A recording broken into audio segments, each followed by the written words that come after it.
দুষ্টু কোকিল ডাকে রে, কুকু কুকু কুকু কুকু, মনে নেশা জাগে রে, কুকু কুকু कुकु कुकु।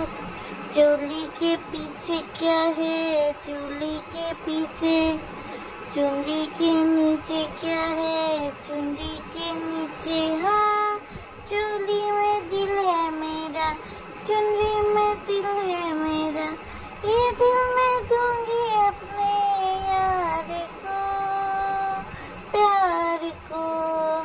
कुकु कुकु कुकु कुकु कुकु कुकु। আসসালামু আলাইকুম দর্শক, সবাই কেমন আছেন? ভেবেছিলাম আজকে আপনাদের সাথে একটু কুরবানি কুরবানি কুরবানি, পরে দেখলাম যে না, কুরবানি নিয়ে ব্লগ পরে দেব। আগে এই ব্যাপারী পরিবারের এই দুষ্টু কোকিলগুলোকে একটু হালকা করে সাইজ দেওয়া যাক। এই জন্য আজকে এই চাঁদ রাতের গভীরে এসে আপনাদের সাথে শেয়ার করে দিচ্ছি একটা উড়াধুরা ভিডিও। কালকে প্রেক্ষাগৃহে যেমন তুফান রিলিজ পাবে, সেই তুফানের নায়িকা যেমন অশ্লীল ওয়েতে নাচানাচি করে গান ভাইরাল করার চেষ্টা করছে, তেমন আমাদের ব্যাপারী পরিবার তারা তাদের অশ্লীলতার সকল সীমা ছাড়িয়ে যায় যদি একটু ভাইরাল হতে পারে এই আশায়। কেন এই কথা বলছি সেটা আর দেরি না করে আপনাদের সাথে শেয়ার করে দেব। সবার আসলে আগে যেটা নিয়ে বলতে চাই, দুঃখের কথা পরে বলতে চাই দর্শক, আগে বলতে চাই মিমের কথা।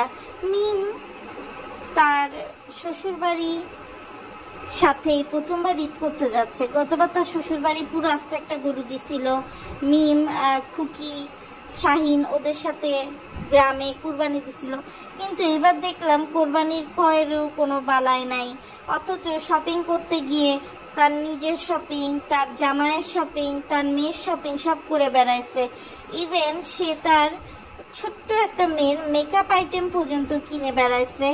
ইভেনচুয়ালি তার অনেকগুলো জামা কিনে বেড়াইছে, কিন্তু একবারও দেখলাম না যে সে কোরবানি দেবে বা এরকম কিছু। সে সাফ সাফ জানিয়ে দিয়েছে যে ঈদের পর তারা ঘুরতে যাবে এবং সেই ঘুরতে যাওয়ার জন্য তারা এইসব শপিংগুলো করছে। তো যাই হোক, মিম তো দিল না। এবার যদি আসি আমাদের মরিয়মের মার কথায়। মরিয়মের মা একবার বলে তার বাচ্চা অসুস্থ, একবার বলে বাচ্চা সুস্থ, এরপর বাচ্চা নিয়ে টেং করতে করতে শপিংয়ে চলে যায়। আর এই যে মরিয়ম টাকা কামানোর একটা যন্ত্র পাইছে, এই মরিয়মকে বাইজির ঘরের বাইজি করে তোলার জন্য একেবারে উঠে পড়ে লেগেছে সাবিনা। এই জন্য দুষ্টু কোকিল গান, যেটা এত একটা অশ্লীল গান, এই গানেও সে মরিয়মকে ঝাঁকানাকা ডান্স করিয়ে ফেলেছে। মরিয়মের এই ঝাঁকানাকা ডান্সটা খুব শীঘ্রই আমি আমার ইউটিউব চ্যানেলে দিয়ে দিব, যারা মিস করেছেন তারা দেখে নেবেন। এবার দর্শক চলে আসি একটু হালকা করে খুকির কথায়। খুকির চোখের পানি অনেক যে দামি সেটা আবারও প্রমাণ হয়ে গেল। খুকি কেঁদে কেঁদে একেবারে ভাসিয়ে ফেলেছে যে তিশা তাকে এত অপমান করেছে। সে যতই ফ্রন্ট ক্যামেরা দিয়ে তার শ্বশুরের সাথে গরুর হাটে গিয়ে ছবি তুলুক না কেন, মন তো তার পুড়ে আছে কোহিনুরের কথা চালাতেই। এর মধ্যে খুকির মনে কষ্ট দেওয়ার জন্য শাহিন আবার উঠে পড়ে লেগেছে। মিজান তো খুকিকে এসে পাত্তা দেয়নি, উল্টো শাহিনও এখন খুকির পেছনে লেগেছে। সত্যি কথা দর্শক, মিজান পাশে না থাকাতে খুকির এতটা কষ্ট হয়নি যতটা কষ্ট হয়েছে শাহিন যখন তাকে ধুয়ে দিয়েছে। কেননা সে ভেবেছিল শাহিনের সাথে তার অন্যরকম একটা ইকুয়েশন, কিন্তু সে যখন দেখলো যে তার সমস্ত ইকুয়েশন ভেঙে চুরমার হয়ে গেছে, তখন কিন্তু খুকির মনটাও ভেঙে খান খান হয়ে গেছে। এবার আসি সবচেয়ে বড় কথায়, সেটা তানজিলা হঠাৎ করে কেন পাবনা এসেছে সেই সত্য উন্মোচনে। মুদ্রা কথা এই যে মেয়ের বিয়ের সময় বাপেরা জামাইয়ের জন্য আইফোন 15 কিনে দেয়, সেই মেয়ের জামাইরা কিন্তু অনেক বড় কিছুই আশা করে ফেলে। যেহেতু এটা তানজিলা সাকিবের প্রথম কোরবানি ঈদ, সাকিবের বাবা মা আশা করেছিল তানজিলার সৎ বাপ্পি একটা কোরবানির পশু পাঠিয়ে দেবে মেয়ের বাড়িতে। যে কারণে তানজিলা কিন্তু গরু না কিনে খাসি কিনছিল, কেননা সে ভাবছিল যে তার আব্বা বা মা তারা তো গরু পাঠাবেই। কিন্তু যখন ঈদের এত সন্নিকটে হওয়া সত্ত্বেও দেখলো যে না, বাপ্পি শুধু তার নিজের 85,000 টাকার গরু কিনেই শান্ত, তখন কিন্তু এক পর্যায়ে তানজিলার সাথে তার শ্বশুর শাশুড়ি সবার একটা বাগবিতণ্ডা তৈরি হয় এবং অতি রাগে ক্ষোভে তানজিলা কিন্তু রূপপুরে নিজের বাপের বাড়ি বা নিজের সৎ বাপের বাড়ি যাই বলেন না কেন এসে উপস্থিত হয়। এবং এখানে এসে যখন সে দেখে যে তার মন খারাপ, তখন কিন্তু তিশা আবার তাকে একটু চিল্ড আউট করার জন্য পাকশি রিসোর্টে নিয়ে যায় এবং ওখানে গিয়েও সবাই মজা করে। এরপর আমরা হঠাৎ করে দেখি তানজিলাকে নিয়ে তিশা শপিংয়ে যাচ্ছে এবং তিশা এটাও বলেছে যে তানজিলার মন খারাপ, তানজিলার মনকে ভালো করার জন্য সে এই চেষ্টাগুলো করছে এবং সে কিন্তু কমেন্ট বক্স অফ করে রাখছে যাতে কেউ এসে না বলতে পারে। তো এরপর দর্শক যেটা আমরা দেখি, হঠাৎ করে চাচি শাশুড়ি সেই যে ভারতে সার্জারি করলো, উল্টো ওকে দেখতে যাবে কি, চাচি শাশুড়িকে নিয়ে পপি বেগম চলে এসেছে তানজিলাকে নিতে। কেন জানেন এই আমূল পরিবর্তন তাদের মধ্যে? সেটা হচ্ছে ফাতেহার ঝাড়ি খেয়ে। ফাতেহা কিন্তু খুব ভালো করে ছেড়ে কাপড় পরায় দিছে তানজিলার শ্বশুর শাশুড়িকে। কেন কোরবানির পশু নেবে শ্বশুরবাড়ির লোকজন, এইসব নিয়ে আমাদের ফাতিহা যে বয়ান দিয়েছে সেই বয়ান শোনার পর এবং যখন সে দেখছে তার চ্যানেল আর থাকবে না, তখন কিন্তু সেই ভয়ে সে আপোষ করে নিয়েছে এবং চলে এসেছে তানজিলাকে নিতে। তাই তো ঈদের একদিন আগে তানজিলা আবার শাশুড়ির সাথে তার শ্বশুরবাড়ি চলে গিয়েছে। একই সাথে তার শাশুড়িরা অনেকটা চান্দা পার্টির মতো এসে তিশার কাছ থেকে অনেকগুলো 3 পিস গিফট নিয়ে চলে গেছে।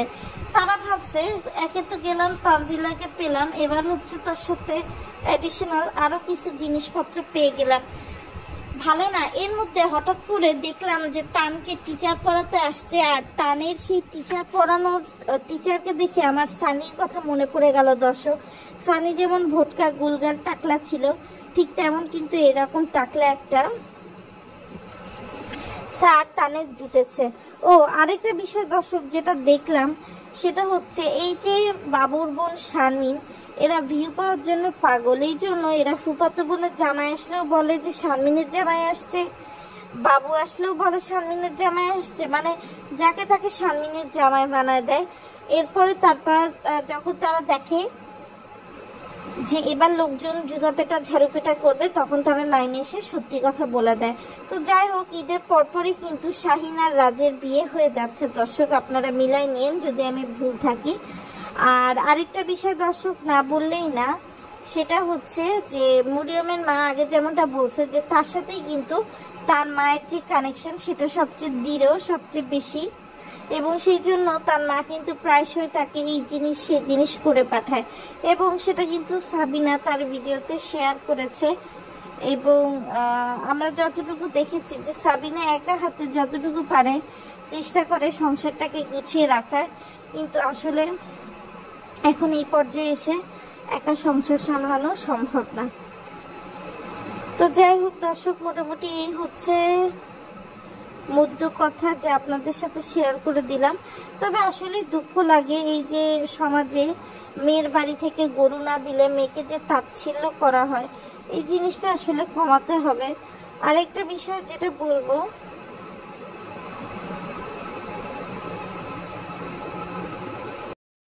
সেটা হলো এই যে সাবিনা মরিয়মকে অস্ত্র বানিয়ে তার পেজের ভিউ বলেন, টিকটকের ভিউ বলেন, এগুলো কামায় বেড়াচ্ছে, এগুলো আসলে নিন্দা জ্ঞাপন করা উচিত বলে আমি মনে করি। আর বাবু মিমের কথাটা কি বলবো, তাদের কথা তো আসলে সব কিছুর ঊর্ধ্বে, তারা আসলে কোনো বাউন্ডারিতেই পড়ে না। তো দর্শক, মোটামুটি আজকের চাঁদরাতে এই ছিল আমার কাছে আপনাদের জন্য। কেমন লাগলো আজকের ভিডিওটি তা কিন্তু কমেন্ট করে জানাতে ভুলবেন না। আর অবশ্যই বেশি বেশি করে লাইক সাবস্ক্রাইব করে পাশে থাকবেন। সবাইকে ঈদুল আজহার শুভেচ্ছা। আগামীকাল যেহেতু একটা পবিত্র দিন, ত্যাগ এবং উৎসর্গের দিন, আশা করি আল্লাহ আমাদের সকলের কোরবানি কবুল করবেন এবং ত্যাগের মহিমায় আমরা উদযাপিত হয়ে ঈদুল আজহাটা উদযাপন করতে পারবো। তো সবাই ভালো থাকবেন, সুস্থ থাকবেন, আল্লাহ হাফেজ।